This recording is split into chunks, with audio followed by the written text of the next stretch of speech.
बच्चों, मेरा नाम भारती है और मैं पिछले 20 सालों से हिंदी अध्यापिका के रूप में काम कर रही हूँ। आज मैं आपको 10वीं कक्षा का पाठ पढ़ाने जा रही हूँ। यह एक बहुत महत्वपूर्ण पाठ है। पाठ का नाम नीति दोहे है। इस पाठ में रहीम के 2 दोहे दिए गए हैं और बिहारी के 2 दोहे दिए गए हैं।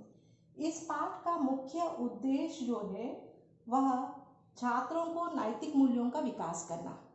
इस पाठ के द्वारा छात्रों में नैतिक मूल्यों का विकास होता है।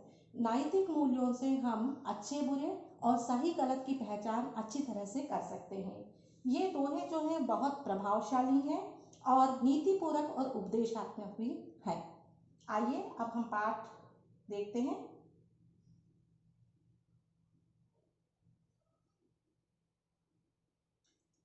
सबसे पहले रहीम दास जी का कवि परिचय देखेंगे। कवि का नाम रहीम है और इनका जन्म 1556 में और मृत्यु 1626 में हुई है। रहीम की प्रमुख रचनाएं रहीम सतसई, बरवे नाई का भेद और श्रृंगार सोरठ है।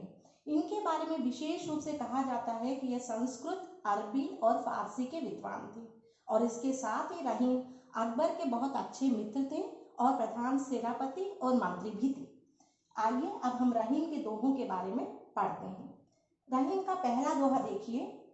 कही रहीम संपत्ति सगे, बनत बहुत बहुरीत, विपत्ति कसोटी जे कसे, तेई साचे मित्र। इस दोहे में रहीम ने सच्चे मित्र की पहचान बताई है।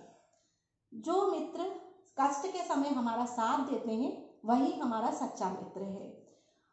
देखा जाए तो जब हमारे पास धन दौलत होती है तो हमारे पास बहुत सारे लोग रहते हैं, मित्र, रिश्तेदार वगैरह, पर सच्चा मित्र वही है जो कष्ट के समय हमारा साथ दे। अब दूसरा दोहा देखिए। रहीमन पानी राखिए, बिन पानी सब सोन, पानी गए ना उबरे, मोती मानुष सोन। रहीम ने अपने इस दोहे में पानी के महत्व को बताया है। पानी के बिना हमारे जीवन का उद्धार नहीं हो सकता है। पानी है तो हम हैं। रहीम ने इस दोहे में पानी के 3 अर्थ बताए हैं: जल, चमक और इज्जत। जल के बिना चूना व्यर्थ है, चमक के बिना मोती का जीवन व्यर्थ है और इज्जत के बिना मनुष्य का जीवन भी व्यर्थ है। अब आइए हम देखते हैं बिहारी के दोहे। कवि का नाम बिहारी है और इनका जन्म 1595 में और मृत्यु 1663 में हुई है। इनकी प्रमुख रचना बिहारी सतसई है।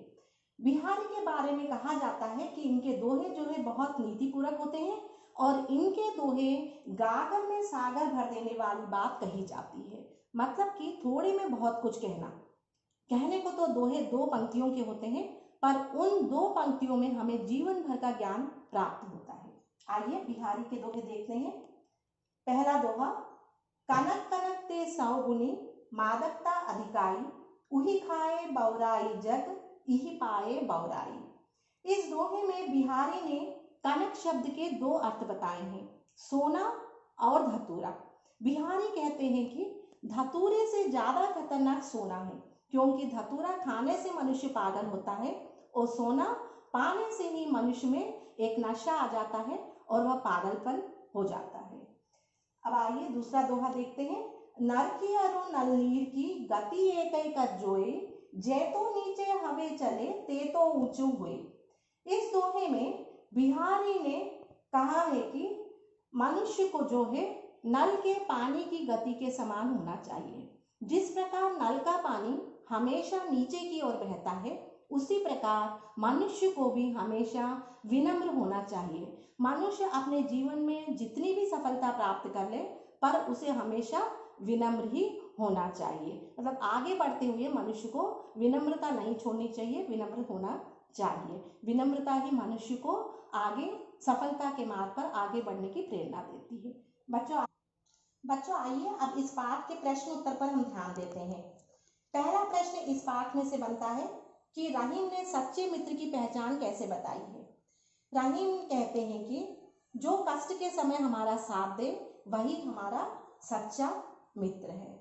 दूसरा प्रश्न, रहीम ने पानी का क्या महत्व बताया है। रहीम ने पानी का बहुत महत्व बताया है। रहीम ने पानी के 3 अर्थ बताए हैं: जल, चमक और इज्जत। जल के बिना चूना व्यर्थ है, चमक के बिना मोती व्यर्थ है और इज्जत के बिना मनुष्य का जीवन व्यक्ति हैं। मतलब यहाँ पर से 2 प्रश्न बनते हैं। अब आइए बिहारी के दोहों से देखते हैं हम। देखिए बिहारी के इस दोहे से प्रश्न बनता है कि किसके मिलने पर मनुष्य पागल हो जाता है।